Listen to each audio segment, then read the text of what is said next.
Hey, badass business owners, welcome back to the show. You've probably noticed over the last few weeks that I have been doing a lot of different episodes around the theme of the end of the year and things that you should be doing in your business to ensure that you are set up for success in 2023. Or if you're listening to this in the future, success going forward, period, because all these exercises will help you. Now, I want to do one more, and this time you're going to actually be rating yourself as you listen to the show. Now, keep in mind, there is going to always be some overlap in some of these episodes. And the reason is that your business has some main core components to it. And each time we have been looking at certain aspects of your business. We've talked about how you're mentally looking at your business going into the future. We've looked at your expenses going into the future. We've looked at your pricing. All these are past episodes over the last few months that we have been discussing. Well, today I want you to kind of step aside from your business for a moment, and I want you to kind of rate yourself, if you will, on different aspects of your business. And you're probably going to have two different numbers, because a lot of times we struggle whenever we have to rate ourselves, because a lot of times what happens is we feel we're one way, but the people around us and our customers, for example, in our business would rate us a different way. What I want you to do is I want you to think of it as both ways, because you're going to have that initial feel, what your gut's telling you you're a certain area, but then there's going to be what would the people around you say, what would your customers say, what would other business owners say, what does the community say? And what I care about is not only what you say, but also what your customers would have said when they've experienced different aspects of your business. So let's kind of take a look at some of these areas, and I want you just to rate yourself. And we'll do a normal scale of 1 to 10. 1 being absolutely horrible, and 10 being, oh my God, I'm the greatest since sliced bread. All right, which means that more than likely you're not a 1, where you're not absolutely horrible, but you're also not a 10, meaning you're not all that and a bag of chips. Now, if you really want to be hard on yourself, you can take out the 4 and the 7, because some people say that we always use those as our escape ones to get to. Either you're good at it or you're not good at it. But I'm not going to do that for you today. You can if you want. But I really want you to think long and hard about where you think you are and where your customers think you are. So let's kind of hit up some of these areas, shall we? So let's start with customer service. When you think about the customer service in your business, how would you rate yourself? Think about, are you awesome? You're amazing. Now, being awesome and amazing doesn't mean you never had any complaints. It just means that you something went wrong, you fixed it immediately, and your customer was still in love with you by the time it was all said and done. We all know that we're going to have some pain in the butt customers from here and there. So you can throw those weird ones out, but if you're throwing out 5, 6, 10 of these people, then it's you. Okay. But if you've had one really nightmare story for the year, I'm not going to hold that one against you. But overall, I want you to ask yourself, when you think about customer service, there's a lot to customer service. Customer service isn't just the face-to-face piece of your business. It's looking at communication, which we'll come back to, but it's also going to look at the fact that, did the customer know exactly, were they happy? Did they feel they got exactly what they thought they were going to get? Were they surprised at what happened during the transaction because they didn't fully understand it all?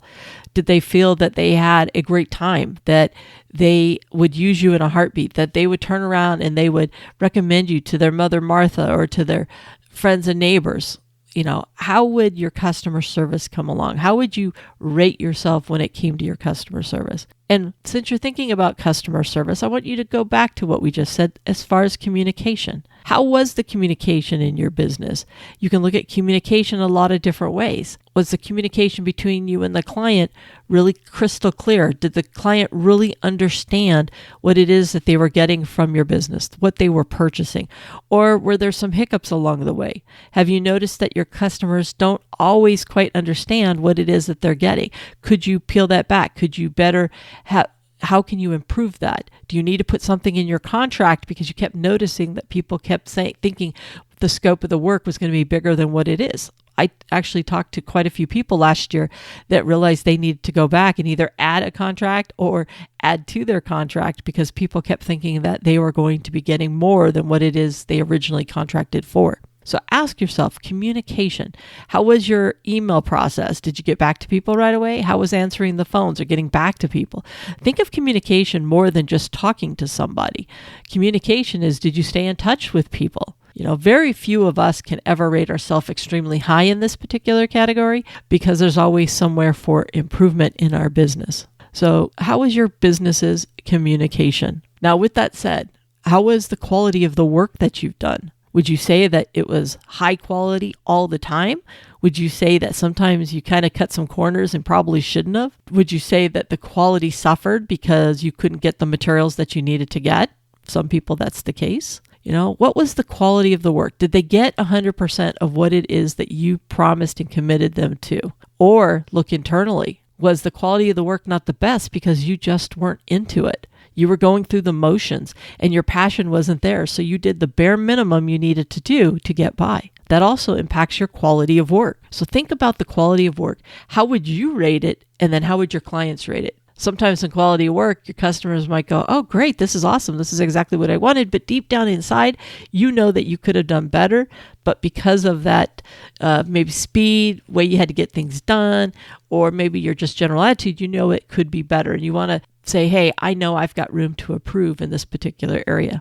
All right, let's move on. How about your pricing? When you've gone back, and I've challenged you a lot over the past year on your pricing and looking at your pricing and making sure you're priced correctly and making sure you're priced to create a profit in your business, to not only pay you as that employee in the business, but also to make a profit. How would you rate your pricing? How would you rate your reaction to your pricing? Did you react to it? Are you still sitting on your thumbs? Are you still wishing and wanting, or is it still on your plate for something you need to do? So when you look at pricing, how would you rate yourself? How would you rate yourself to your competitors, to your competition? Are they better priced than you? Are they better at communicating the reason for their price? You may not be able to charge what some of your competitors can do, or maybe you're priced higher than them. Are you communicating clearly to your clients why your price is better, what they get for that price, the quality that they get, the extra work that you do for that price? How would you rate yourself when it comes to quality? Now, how would you rate yourself when the customer actually uses your business? So, for example, if you have a brick and mortar business,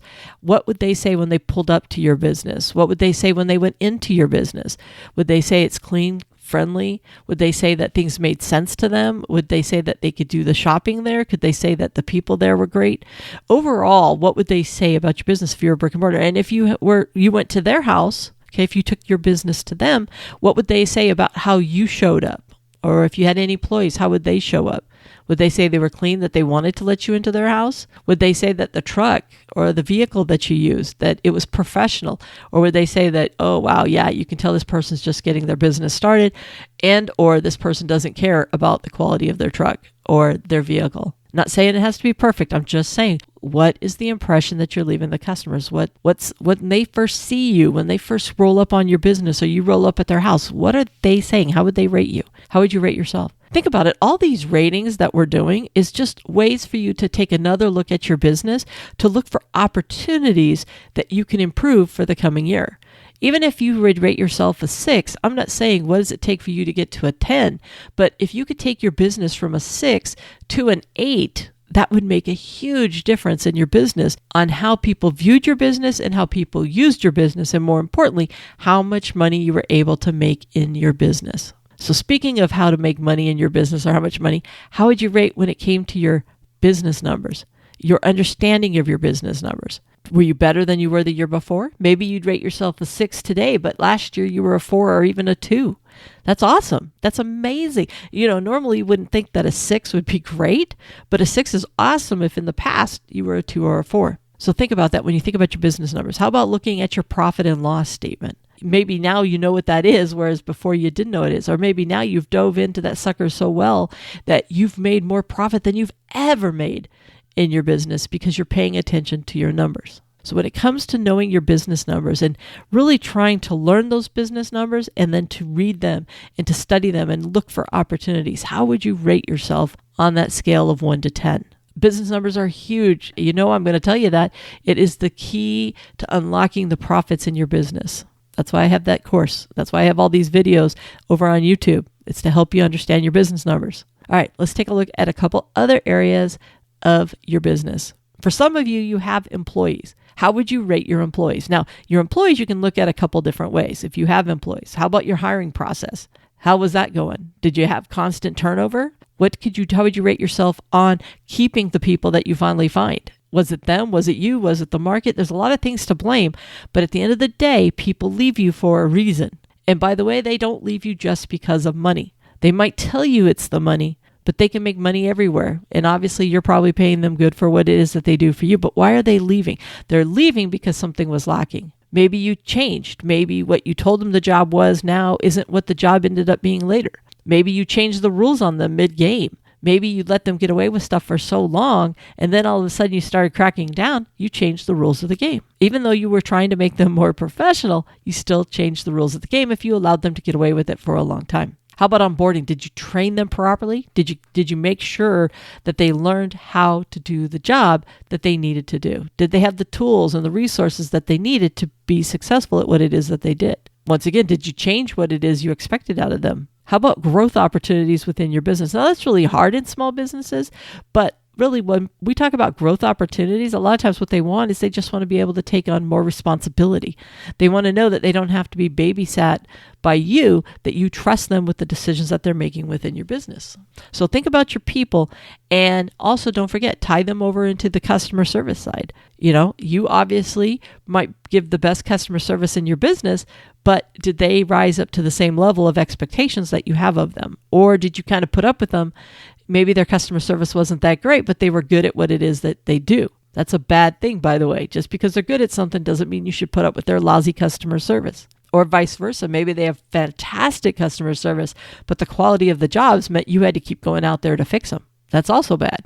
All right. A lot of times we put up with somebody because they're good at one thing and horrible at something else, and that's a bad way to look at it. So look at your people and rate yourself overall and in these particular areas when it comes to your people. Now, think about your brand in your marketplace. Your brand is what the customers tell you. Would you say you have a strong brand? How would you rate your brand in your community? Do people even know you exist? Do they know what it is that you do? Especially for those of you that have picked interesting names for your company and they can't even associate it with whatever it is that you do.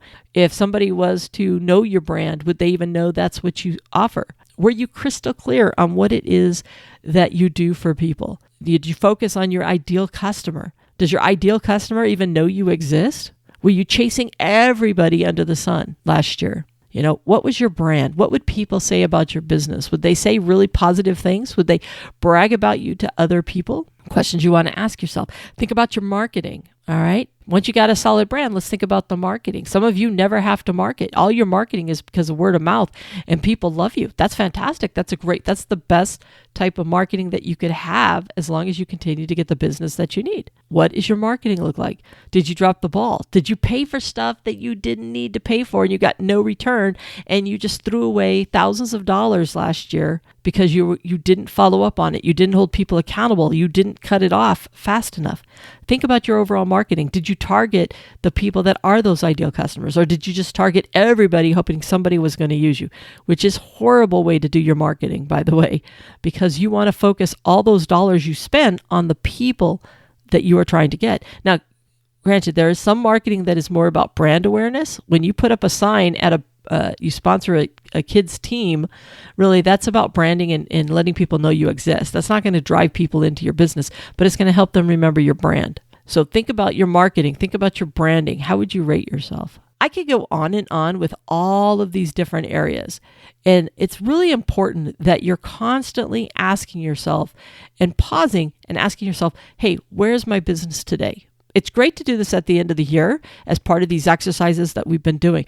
But I really, really think it's a great exercise to pause at least once a quarter and do the exact same thing. Because when you stop and you pause and you look at it, not only through your eyes, but through your community's eyes and through your customers' eyes, you really get a sense of, man, I've really been dropping the ball. Or, wow, you know what? I've been talking about this for so long. It's time I finally pull my head out my butt and fix it. It all ties together with all these other episodes that we've talked about. If you rated yourself low on pricing, you've listened to the other episodes on pricing and you still haven't done it, shame on you. It's time for you to go back. You have no one to blame but yourself for your lack of pricing, for not being paid as an employee and as the business owner. If you've had nightmare customers through the course of the year and you've never fixed any of the issues, or you put up with subpar employees, or you put up with subpar processes, that's on you. Now, I'm not here to beat you up. I'm here to help wake you up. All right. That's what we want to do. The end of the year is an amazing time of the year to be able to really reflect back and ask ourselves, how can I improve my business next year? What can I do differently? What can I tweak now to be ready for that year? And if you're listening to this, like I said, in the middle of the year, you can always take a pause and do this exact same exercise. Now, I can't promise I won't talk about anything else to get your business ready before the year. We have a couple more weeks to do that. But it's really been on my mind a lot, and which is why I'm going to continue to be a broken record, at least for this episode and for a couple other ones, looking at it from a different angle. Sometimes when you change the position in a room, you see a room differently or you see something differently. That's why I keep changing it up a little bit as we talk about ending the year strong, beginning the year strong. And the whole point is it's always good to pause when you're not as busy and really look at your business critically. So this way you can make the changes that you need to be able to improve your business and take it to the next level. Now, I'm hoping a lot of you, if not all of you, actually started trying to rate yourself, or numbers started popping into your head as we were going through this exercise. It's a great exercise in order for you to get a feel of your business. So how did you do? Did you find that, I was firing on all cylinders last year, and I'm really excited about that, but I've got some work to still be done? Or were you sitting there beating yourself up going, oh my God, I have so much work to do in order, or, there were some things I did well, there's some things that I had some opportunities on. How do you feel right now after you've gone through that exercise? Now, my goal here is not for you to beat yourself up and go in the corner and then just, no. I want you to say, okay, this is what I need to do. This is what I'm going to work on over the next few weeks. And this is how I'm going to take my business up to that level until I go back into season again. Or this is how I can continue to improve my business. Some people have slow starts into the new year. Some people have quick starts into the new year. It really just depends upon what it is that you do and seasonality. There's some things that go completely into season right after the holidays because they have a business that's tied to the new year, to New Year's resolutions, and their business goes crazy. And then other people need the spring to come along before they go crazy. Everybody's business is different. So please make sure that you're looking at your business, thinking about it critically, rating yourself, and asking yourself what it is that you can improve. Now, I'm going to go ahead and go because I am repeating myself. I think you got the point of what we were trying to talk about today. So I want you to finish this year strong. I want you to begin next year stronger. And let's get out there and kick some major butt. All right. I will talk to you on the next episode. Bye for now.